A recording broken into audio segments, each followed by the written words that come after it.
उन परेशानियों का भी सर हम चाहेंगे कि आप जिक्र करें। कई बार आप विमान लेकर उड़े होंगे, लैंड किए होंगे, तब से लेकर अब की जो वहां की जो भौगोलिक परिस्थितियां उनमें कोई बदलाव नहीं है। अब जरूर कहा जा रहा है कि इंफ्रास्ट्रक्चर को डेवलप करने के लिए हम कोशिश करने वाले हैं। तो हमें जरा बताइए, अपनी परेशानियां आप जरूर बताइए, और आज तक जो परेशानियां चली आ रही होंगी, नए पायलट्स को भी जो परेशानियां झेलनी पड़ रही होंगी। परेशानियों का जहां तक कहा जाए तो पटना हवाई अड्डा छोटे हवाई अड्डा में इसकी गिनती होती है, और कोई भी पायलट जब लाइसेंस ले लेता है किसी जहाज का, वो कमांडर बन जाता है, तो इसका ये मानी नहीं कि वो पटना उतर सकता है। पटना के लिए फिर से उसे चेक करना पड़ता है, अलग से इंस्ट्रक्टर उसकी ट्रेनिंग देते हैं और उसका चेक लेते हैं, क्योंकि वो छोटा हवाई अड्डा गिना जाता है। 6000 फीट से कम या उसके आसपास वालों को छोटा हवाई अड्डा ही कहा जाता है। दिक्कत उसमें यह होती है कि गर्मी के मौसम में जब टेम्परेचर हाई होता है, डेंसिटी कम हो जाती है एयर की, तो फिर तो वहां से हम पूरा वजन लेकर उठ ही नहीं सकते हैं। ढेर सारे पैसेंजर छोड़ना पड़ता है, ढेर सारा सामान छोड़ना पड़ता है, और घाटे का काम हो जाता है किसी भी एयरलाइन के लिए पटना से ऑपरेट कर पाना। तो दिक्कतें ही दिक्कत है, और बस दबाव पर ही सारे एयरलाइंस वहां की, चूंकि राजधानी है, कोई और उपाय नहीं है, दूसरा हवाई अड्डा नहीं है, तो चलो एक बात वहीं से ऑपरेट कर लेते। की आपने कही सर, आपने कहा कि एक पटना की ये जो राजधानी है, बिहार की राजधानी है, सबसे पहला तो तमगा, जो इतना बड़ा तमगा है और पूरे बिहार को पूरा विश्व जानना चाहता है, तो इसके लिए एविएशन जो है वो बेहद इंपॉर्टेंट रोल यहां पर अदा करेगा। लेकिन इस इंफ्रास्ट्रक्चर के बन जाने के बाद ही ये सब संभव हो पाएगा।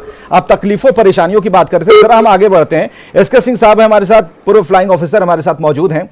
एसके सिंह साहब, तकलीफ तो सभी को होती है, जो तकलीफ पायलट झेलते हैं, जो तकलीफ यात्री झेलते हैं, और कभी कभी जब हमारा आना जाना जब होता है तो हम भी देखते हैं कि क्या ये एयरपोर्ट है क्या।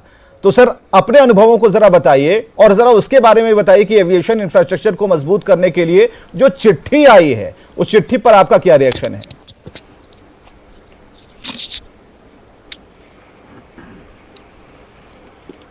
सवाल किससे पूछा गया है? जी एसके सिंह साहब से। हेलो जी एसके सिंह साहब, आप हमें सुन पा रहे हैं? जी सबसे पहले मैं आपको धन्यवाद देता हूं, आपको अपने चैनल से कनेक्ट कराने के लिए। मैं इतना ही बता सकता हूं कि कहीं भी बिहार में जमीन एक्वायर करना सबसे बहुत बड़ी समस्या है। जी हेलो, मेरी आवाज सुनाई दे रही है? बिल्कुल, आपकी आवाज आ रही है। मैं ये बता रहा था कि बिहार में जमीन एक्वायर करना बहुत बड़ी समस्या है, क्योंकि ये जमीन यहाँ पे बहुत ज्यादा फर्टाइल है, और लोग यदि बोला छोड़ना नहीं चाहते, छोड़ना नहीं चाहते जमीन को। बिल्कुल।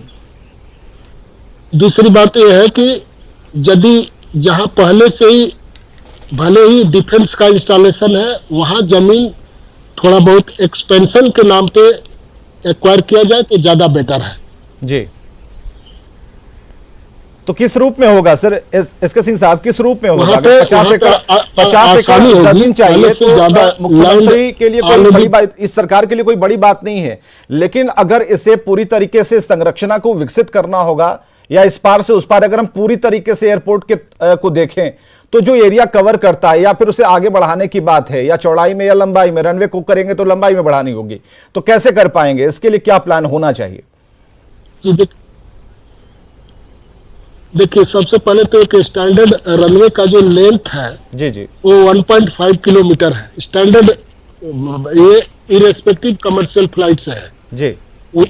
उस मिनिमम रनवे का लेंथ जी 1.5 किलोमीटर कम से कम होना चाहिए। बिल्कुल। प्लस बोथ साइड में अभी वो सॉफ्ट सॉइल के लिए कम से कम 500 मीटर बोथ साइड में जमीन अभी और होनी चाहिए। जी। अब साइडेज की बात करेंगे तो ये डिपेंड करता है कि और क्या क्या वहां पे इंफ्रास्ट्रक्चर लगाने हैं। टैक्सी ट्रैक के लिए एरिया चाहिए होगा, जी। डिस्पर्सर के लिए सफिशिएंट एरिया चाहिए होगा, और मुझे लगता है कि वही अच्छा रहेगा जहां सबसे पहले से कुछ न कुछ डिफेंस का इंस्टॉलेशन है, और उसी एरिया को थोड़ा और एक्सपेंड किया जाए। ठीक है, अतुल सिंह जी हमारे साथ हैं, सिविल एविएशन एक्सपर्ट हैं हमारे साथ। अतुल जी, किस तौर पर इसे आप देख पा रहे हैं? जो लंबाई और चौड़ाई और गुणागणित की बात जो चल रही है, ये तो एविएशन वाले बेहतर समझ पाएंगे, हमसे बेहतर समझ पाएंगे, लेकिन इस चिट्ठी को हम उससे जरा जोड़ना चाहते हैं कि वहां से एक चिट्ठी आई कि भाई आप इसे प्रमोट कर सकते हैं, आप इस पर काम कर सकते हैं, और जो ये जमीनों की जो रिक्वायरमेंट है उसे अगर फुलफिल कर दें तो बेहतर होगा। तो अगर पटना का ही हम एक छोटा सा एग्जाम्पल लेते हैं कि राजधानी में जो एयरपोर्ट है उसे किस तरीके से विकसित किया जाएगा, इस पूरे इंफ्रास्ट्रक्चर को डेवलप करने में कितनी ताकत लगानी होगी, इस ताकत को लगाने में सरकार कितनी सक्षम है? अतुल जी, ये मुझसे पूछे हैं आप? जी जी जी, मेरा ये कहना है, आपको सारी चीज़ों को देखना होगा कि what is the annual rate of growth of traffic जी एट एनी एयरपोर्ट. जी जी So in case of Patna, what I personally understand and feel, as well as perpetually I have been putting across my opinion to policy makers, Patna airport को यथावत आप रहने दीजिए. You develop the required infrastructure for smooth handling of passengers and the aircraft, ji ji keeping in view all the safety norms and parameters on record. Recently, since last 3.5 years, there was a big surge of opinion, as well as a decision was taken by the Ministry of Civil Aviation, Government of India, to develop Beta Airport as a principal or the prime airport to feed the state capital of Bihar, Patna. It was a very nice move.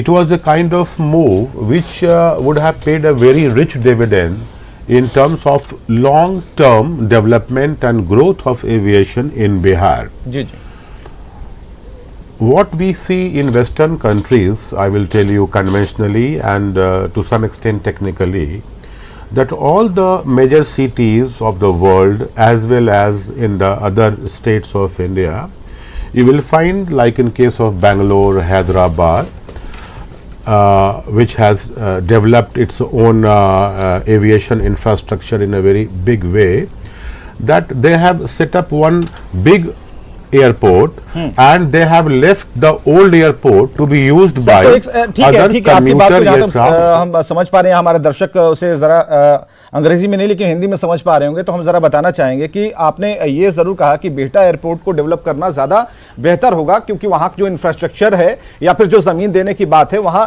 सुगमता से हो जाएगी, सरलता से हो जाएगी. as a major